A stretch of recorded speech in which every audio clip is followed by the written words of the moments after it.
이제 빌립보서 4장은 빌립보 성도들을 향한 바울의 마지막 권면입니다.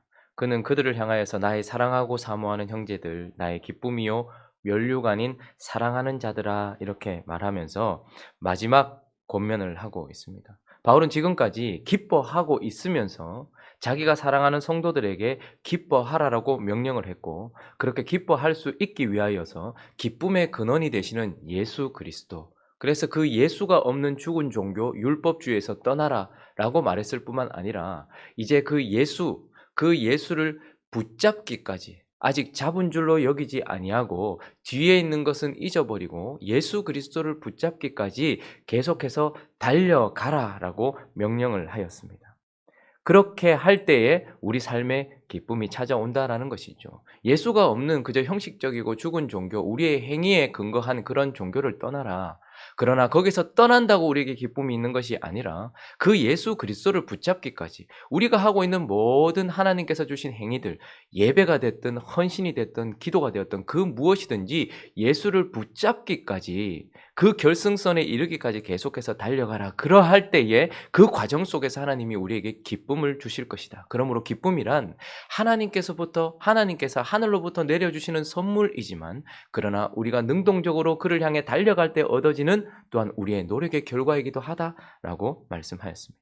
그래서 이제 그와 같이, 오늘 1절 마지막에 보니까 이와 같이 사랑하는 자들아 이와 같이 주 안에 서라, 기뻐하면서 주 안에 서라 라고 말씀하면서 여러 가지를 우리에게 이야기하는데, 그 마무리 가운데서 기쁨 가운데 주 안에 설 수 있는 중요한 요소들, 마지막 하나님 앞에서 우리가 취해야 될 조치들을 한 두 가지만 살펴보려고 합니다.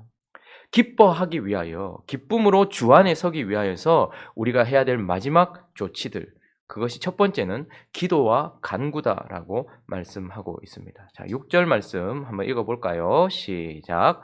아무것도 염려하지 말고 다만 모든 일에 기도와 간구로 너희 구할 것을 감사함으로 하나님께 아뢰라. 기쁨으로 주님 앞에 서기 위하여, 이와 같이 주 안에 서기 위하여서 지금 바울은 이제 강력하게 아무것도 염려하지 말고 다만 모든 일에 기도와 간구로 너희 구할 것을 감사함으로 하나님께 아뢰라라고 기도와 간구를 요청하고 있습니다. 그런데 그가 가만히 한번 생각을 해보면 옥에서 고통 속에 있었죠. 옥 속에 갇혀 있었고 고통 속에 있었음에도 불구하고 기뻐할 수 있었던 그 가장 근원이 되는 근거는 무엇이었습니까? 5절 말씀 끝에 한번 보십시오. 5절 말씀. 그가 관용할 수도 있고 기뻐할 수도 있고 어찌하든 모든 것을 할 수 있는 근거가 무엇이냐면 너희 관용을 모든 사람에게 알게 하라. 읽습니다. 시작. 주께서 가까우시니라. 가장 근원이 되는 근거는 주께서 지금 가까이 계신다라는 거예요. 주님이 내게 가까이 계시기 때문에 내가 기뻐할 수도 있고 내가 고통 가운데서도 일어설 수도 있다는 거예요. 그러니까 가장 중요한 것은, 저것은 재림하실 주님이 가까이 계신다라는 의미도 있지만 이 땅을 성화의 싸움을 싸우면서 나아가는 우리의 가까이에 주님이 계신다라는 것입니다. 그러나 그것이 자동적으로, 주님이 우리 옆에 계신다는 것이 자동적으로 우리에게 기쁨을 주거나 주 안에 서게 한다라고 말하지 않고 주께서 가까이 계시니라, 주께서 가까우시니라 라고 말한 동시에 바로 6절에 그러니 아무것도 염려하지 말고 오직 다만 모든 일에 기도와 간구로라고 말하고 있는 것입니다. 그러니까 우리가 하나님 앞에 주 안에 설 수 있는 가장 근원이 되는 근거는 주께서 가까이 계신다는 것이지만, 그러나 우리가 기뻐할 수 있는 근본적인 이유를 넘어서 실제적인 이유는 가까이 계신 주님께 기도하고 간구하기 때문이다라는 것이죠. 그래서 먼저 기도할 때의 태도를 우리에게 보여주시는데, 먼저 6절은 이렇게 말하죠. 아무것도 염려하지 말고 이렇게 말합니다. 기도의 첫 번째 요소는 염려하지 않는 것입니다. 여러분, 염려가 되는데 어떻게 염려를 하지 않는가? 염려와 기도의 차이는 정말 한 끗 차이입니다. 염려라는 것은 내가 주님을 부르지 않은 채 실제적으로 간구하지 않고 그 일 자체를 묵상하는 것을 염려라고 합니다. 우리도 모르는 사이에 기도라고 속고 있으면서 그것에 대해 생각을 얼마나 많이 하는지 몰라요. 생각하고 묵상하고 그것과 기도는 정말로 한 끗 차이인데 기도의 다른 점은 무엇입니까? 그 염려를 놓고서 실제로 주님 앞에 나가 입을 열어서 거기에 대해서 말하는 거예요. 많은 사람들은 새벽에 혹은 문제가 생겼을 때에 기도하기 위하여 눈을 감지만 그러나 주님을 부르지도 않은 채 그저 그 문제에 매몰되어서 그 문제만을 생각하다가 그 문제를 묵상하는 것이 기도라고 생각하고 끝내버리는 경우가 많습니다. 그래서 나의 결론에 머무는 경우가 많다는 말이죠. 그러나 그것과 한 끗 차이이긴 하지만 기도는 다른 것입니다. 이 염려라는 것에서 넘어서서 이 문제를 놓고서 하나님께 직접 나아가서 실제로 하나님, 이 문제를 어떻게 할까요? 라고 입을 열어서 하나님께 간구하기 시작할 때 그것이 바로 기도인 것입니다. 그러니 염려와 기도는 참으로 많이 닮아 있는 거예요. 그래서 많은 사람들이 염려하면서도 기도하고 있다라고 착각하고 있고요. 또 어떤 사람들은 기도를 했음에도 불구하고 염려했다라고 스스로 후회하기도 한다는 것입니다. 그러나 바울은 우리에게 말합니다. 아무것도 염려하지 말고, 이 말은 그 문제에 대해서 없던 걸로 생각해라. 그냥 아무 걱정하지 마라. 이 말이 아닙니다. 그 문제를 주님과 함께 고민하라는 거예요. 홀로 고민하지 말고 주님과 함께 고민하라. 아무 염려하지 말고 그 다음에 뭐라고 말하는 거 아니까? 다만 모든 일에 뭐 하래요? 기도와 간구. 그러면 왜 같은 표현을 쓴 것 같죠? 그냥 기도라고만 해도 될 텐데, 간구라고만 해도 될 텐데. 원어로 살펴보면 저기 기도와 간구는 서로 다른 의미를 가지고 있습니다. 바울은 정확하게 간구만 쓰지도 않고 기도만 쓰지도 않아요. 먼저 기도하라라고 말하죠. 여기서 말하는 기도란 하나님을 예배하는 태도로 드리는 우리의 고백을 말하는 거예요.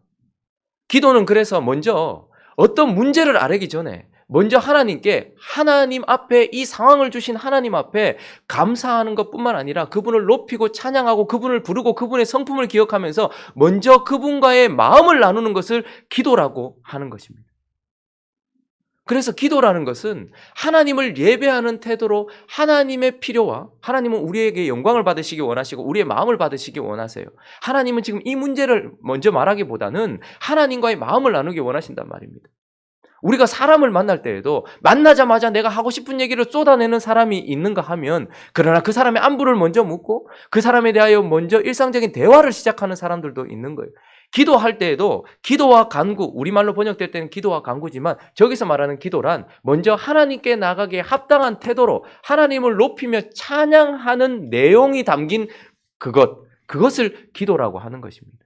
그래서 전능하시고 나를 사랑하시고 혹은 내게 위로를 주셨으면 나를 위로하시는 하나님, 그런 하나님을 먼저 송축하고 높이는 것을 기도라고 합니다. 그리고 기도와 곧바로 붙어서 기도와 뭐라고 말합니까? 간구. 간구라는 것은 하나님을 높이고 찬양하는 것이 아니라 내게 주어진 상황 속에 구해야 될 그 무엇을 간절하게 달라고 요청하는 태도를 간구라고 하는 것입니다. 그래서 염려하지 말고, 혼자 생각하지 말고 주님 앞에 나아가서 먼저 그 앞에 계신 주님, 정말로 앞에 하나님이 계시는 것이 사실이라면 그 하나님께 합당한 태도로 먼저 기도하고, 그리고 난 이후에 하나님만 높이고 끝나지 않지 않습니까? 우리가 그 앞에 나간 이유는 무슨 문제가 있었기 때문이고 아픔이 있었기 때문이고 하나님께서 상황을 주셨기 때문이니까 이제 그렇게 기도했다면 하나님께 어떻게 하는 거예요? 우리의 문제를 놓고서 간구하는 것입니다. 그래서 하나님, 우리에게 이것을 주십시오. 하나님, 이 상황에서 이렇게 역사해 주십시오라고 필요를 구하는 것. 그래서 기도와 간구는 사실 순서도 아주 중요합니다. 간구와 기도라고 말하지 않아요. 먼저 우리 구할 것을 구하고 하나님을 높이라고 말하지도 않아요. 순서는 먼저 기도와 간구입니다. 그리고 요소도 중요합니다. 두 가지가 다 있어야 되는 거예요. 어떤 사람은 기도를 시작하면서 쭈야 부르짖고 자기의 필요만 간절히 구하고 혹은 사람들의 필요만 간절히 구하다가 끝내는 사람들이 있습니다. 그러나 언제나 기도의 순서는 그것이 아닙니다. 하나님께 먼저 하나님을 높이고 하나님께 합당한 태도를 올려드리고, 그리고 난 이후에 간절하게 그분 앞에 우리의 필요나 혹은 보여주신 사람들의 필요와 이 땅의 필요를 놓고 간절하게 구하는 것, 그렇게 구하는 것이 필요하다라는 것입니다. 그러니 순서를 바꿔서도 안 되고 두 요소 중에 하나라도 빠져서는 안 되는 것이죠. 바울은 우리가 주 안에 설 수 있는 이유는, 기뻐할 수 있는 이유는 기도에 달려있다. 염려하지 말고 기도와 간구로, 그리고 또 한 가지를 뭐라고 얘기합니까? 너희 구할 것을 어떻게 하래요? 감사함으로 하나님께 하리라. 기도의 끝에는 언제나 감사가 있어야 됩니다. 응답을 받고 난 이유가 아니라 기도의 끝에 이미 구하고 난 이후에 감사가 있어야 되는 것입니다. 간절하게 하나님께 간구하는 것까지만 하고 아무 감사 없이 끝나는 경우가 또 얼마나 많은지요. 왜 우리는 감사해야 될까요? 이 상황을 주신 것 자체도 감사한 것이지만, 간구하게 하신 것도 감사한 것이지만, 그러나 우리의 감사는 언제나 그분이 100% 응답하시기 때문이라는 것입니다. 우리는 가끔 내가 구한 대로 응답되지 않고 내가 생각한 대로 되어지지 않아서 내가 구한 기도에 하나님이 응답하지 않았다라고 생각하는 경우, 착각하는 경우가 많지만, 하나님은 우리에게 가장 적절하게 언제나 그의 백성들에게 그의 아들의 이름, 예수 그리스도의 이름으로 구하는 모든 기도에 응답하십니다. 어떨 때는 노라고 응답하시고, 어떨 때는 안 된다라고 응답하시지만 않고 보류하시기도 하시고, 어떨 때에는 우리가 구한 대로 응답하시고, 또 어떨 때에는 우리가 구하지도 않은 것까지 얹어서 응답하신다는 말이죠. 그러니까 노라고 하셔도 응답이고 기다리라 하셔도 응답인 것입니다.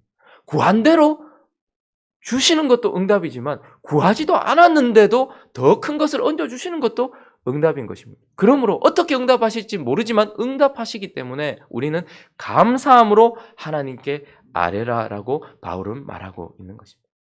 그리고 7절은 이렇게 말하죠. 7절 읽어볼까요? 시작. 그리하면 모든 지각에 뛰어난 하나님의 평강이 그리스도 예수 안에서 너희 마음과 생각을 지키시리라. 기도의 결과를 우리에게 명확하게 말해주고 있습니다. 감사함으로 우리의 기도와 간구를 끝내고 나면, 그리하면 모든 지각에 뛰어난 하나님의 무엇이요? 평강이, 우리가 구한 대로의 그분의 응답이 너희 마음과 생각을 지키리라 말하지 않고, 모든 지각에 뛰어난 하나님의 평강이 그리스도 예수 안에서 우리의 마음과 생각을 지켜주신다라고 말하고 있습니다. 그러니 기도의 최종적인 결과는 응답도 아니에요. 우리가 구한 대로 받아내는 것도 아니에요. 우리의 마음과 생각을 그분이 지키셔서 흔들리지 않게 하는 것입니다. 그러니까 가까이 계신 주님께 혼자 염려하는 것이 아니라 함께 기도하면서 나아가서 그 기도의 끝에는 환경의 변화가 있는 것이 아니라 우리 마음의 변화가 있는 것입니다. 그래서 바울은 옥에 여전히 갇혀있다 할지라도, 재판이 아직 끝나지 않았다 할지라도 그 가운데서 그의 평강이 마음과 생각을 지킴으로 말미암아서 기뻐하고 있는 것을 보게 되는 것입니다. 우리가 실제로 하나님 앞에 기뻐하기 위하여서 이렇게 기도할 때에 우리가 주 안에 설 수 있다라고 말하고 있는 것이죠. 오늘도 이 아침에 우리가 기도할 때에 우리가 생각하고 있는 기도의 응답대로 아니더라도, 혹은 기다린 지 오랜데도 불구하고 그 기도가 응답되지 않았다 할지라도, 여전히 기다려야 되는 상태이기도 하고 옥에 있는 것 같다 할지라도, 그분께 기도드린 그 기도의 응답이 우리의 마음과 생각을 지켜서 평강이 우리를 붙드는 그런 은혜가 있기를 예수 그리스도의 이름으로 축원합니다. 또 한 가지 우리가 주 안에 서 있을 수 있는 요소, 그것은 바로 배움이다. 바울은 이렇게 말하고 있습니다. 자, 13절도 읽어보겠습니다. 13절 시작. 내게 능력 주시는 자 안에서 내가 모든 것을 우리가 모든 것을 할 수 있다라고 말해요. 바울은 교만한 태도로 이 말을 하는 것이 아니라 나는 모든 것을 할 수 있다, 나는 그래서 어떠한 상황 속에서도 기뻐할 수 있다라고 말하는데, 그렇게 할 수 있는 근거, 그 근거가 가까이 계신 주님이기도 하지만 또 하나의 근거는 무엇이냐면 내게 무엇을 주시는 분? 능력을 주시는 분. 그러니까 그분은 가까이만 계셔서 내게 위로만 주시는 분이 아니라 능력이 있으셔서 모든 것을 해결하실 수 있는 분인데, 그래서 내가 모든 것을 할 수 있는 근원적인 근거는 그분의 능력에게 있다, 그분의 능력에 있다라는 것을 알아요. 자, 그분은 능력이 있어요. 그러나 이제 바울은 그분이 능력이 있기 때문에 내가 모든 것을 할 수 있다라고 말하지 않고, 그분의 능력이 어떻게 나타난다고 말하고 있습니까? 그분의 능력이 실제적으로 그가 주 안에 설 수 있는, 근본적으로 주 안에 설 수 있는 이유는 가까이 있는 그분의 능력 때문이기는 하지만, 그러나 실제적으로 우리가 설 수 있는 이유는 또한 그 능력이 어떻게 해요? 그 능력이 나의 형편을 바꾸는 기적으로 드러나는 것이 아니고 나의 형편에 자족할 수 있는, 배울 수 있는 힘으로 드러난다는 것입니다. 우리는 보통 하나님의 능력이 내 형편을 바꾸는 기적으로 드러나길 바라고 그런 상태로 드러나길 바라요. 그러나 하나님은 언제나 그분의 능력이 나의 형편에 자족할 수 있도록 배우는 데에 쓰여지도록 우리에게 능력을 주신다는 거예요. 그래서 그분의 능력이 환경을 바꾸는데 먼저 쓰여지거나 그렇게 노력하고 주력하시는 것이 아니라 내게 능력 주시고 내가 모든 것을 할 수 있도록 하나님은 우리에게 능력을 부어주고 계신다라는 것을 보게 됩니다. 그저 우리가 간구하거나 혹은 우리가 아파할 때에 하나님의 능력이 나를 제외한 상황과 나를 제외한 사람들을 바꾸는 기적적인 모습으로 나왔으면 좋겠는데 하나님은 그 능력을 내게 주셔서 내가 서 있는 형편에 자족할 수 있도록 그분이 내게 능력을 주신다라고 말하고 있는 것입니다.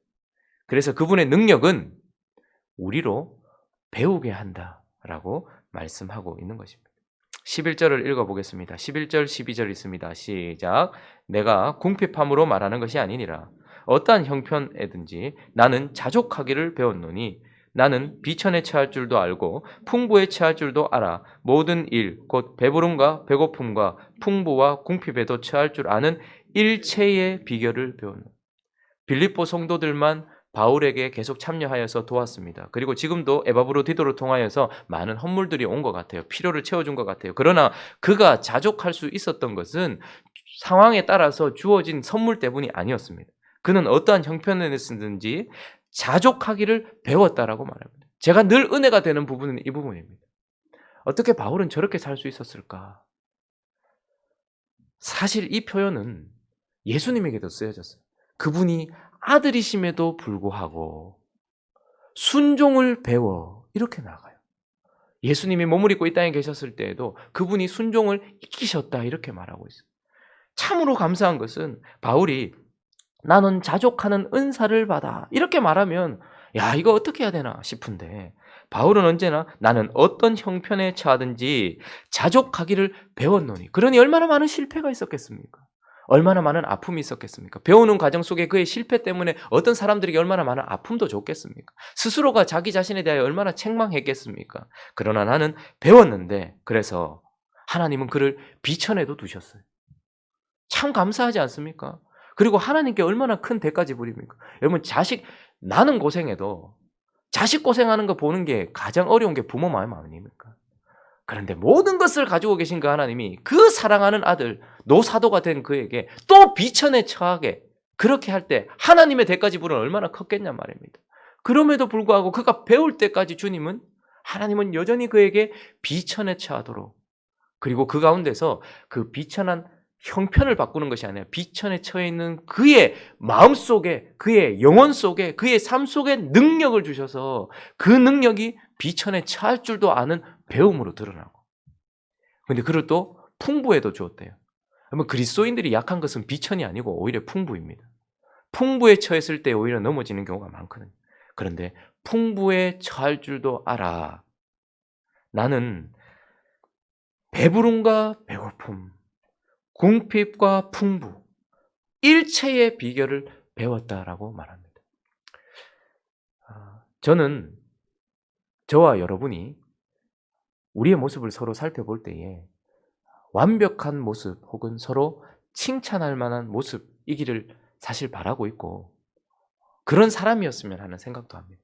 여러분이 봤을 때 아유 저 사람 여기 서기 전까지 훈련됐던 그 훈련 때문에 최고의 목사로 여기 서 있었으면 좋겠고 여러분들을 만난 저는 지금까지 훈련된 상황과 환경 속에서 여러분들이 정말 성숙한 성도였으면 좋겠지만 그러나 그렇지 않다는 것을 우리가 서로 알고 있습니다. 그렇다면 거기에서 실망으로 끝나는 것이 아니라 그렇다면 하나님이 이제 똑같이 가르치셔서 우리를 비천에 처하게 하실 때에 그분의 능력이 상황에 나타나지 않고 우리 안에 나타나서 우리가 배워서 저 목사 그때보다 좀 더 성숙했네. 아유 저 장로님, 저 집사님이, 저 권사님이 기도가 더 깊어졌네. 그러나 이것은 하늘에서부터 뚝 떨어지는 것이 아니라 그 가운데 능력 주시는 자 안에서 우리의 배움을 통하여 나타난다는 것을 보게 됩니다. 그러므로 우리가 바울과 같이 나도 배워감으로 말미암아 자라가는 그래서 주 안에 선다는 것을 기억했으면 좋겠습니다. 말씀을 마무리하겠습니다. 기쁨은 우리가 설 수 있는 이유는 기쁨 가운데서 바울은 이제 기뻐하라라고 말했고 그와 같이 기뻐하면서 주 안에 서라라고 말하는데 그 가운데서 우리가 주 안에 설 수 있고 기뻐할 수 있는 이유는 주님이 가까이 계시기 때문이다. 그리고 주님의 능력 때문이다라고 말하지만 그것만 언급하지 않고 그렇기 때문에 가까이 계신 주님께 기도와 간구를 그리고 능력의 주님의 능력으로 말미암아 그것을 네 속에서 가지고서 배우라라고 말하고 있습니다. 빌립보서는 우리에게 기쁨에 이르는 지름길을 가르쳐 주지 않고 사실 직격탄을 우리에게 날리는 것 같아요. 야, 기쁨이 그냥 오냐? 열매가 그냥 오냐? 희락이라는 것은 성령의 열매다. 사랑이 그냥 되어지냐? 사랑과 저는 우리 교회가 처음 시작할 때 하나님께서 사랑의 열매에 대해서 말씀하셨다라고 믿어요. 요한 1서를 할 때에 사랑할 때에 하나님이 이곳에 임하시고 그래서 사랑할 수 없는 상황을 많이 주신 것 같아요. 서로의 모습도 보여지고. 그러나 이제는 또 기쁨에 대해서 얘기하시는 것. 사랑과 희락과 또 화평에 대해서도 말씀하시겠죠.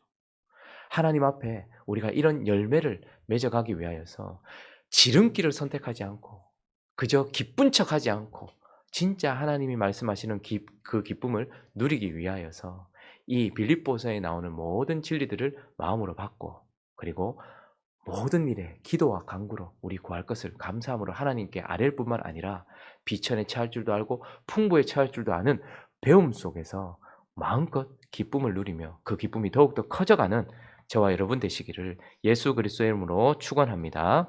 같이 한번 기도하겠습니다. 하나님, 열매를 맺어 가십시오. 대추 한 알이 그냥 익어 가겠습니까? 번개 한 번, 비바람 한 번, 햇볕 한 번, 바람 한 번, 그렇게 대추가 익어가는 것처럼 우리도 그렇게 익어갈 때에 우리 속에 희락이라는 기쁨이라는 열매가 맺혀질 것입니다. 은혜 주옵소서. 우리 같이 또 한 주간을 하나님께 올려드리며 하나님께 기도하며 나가도록 하겠습니다. 기도하겠습니다.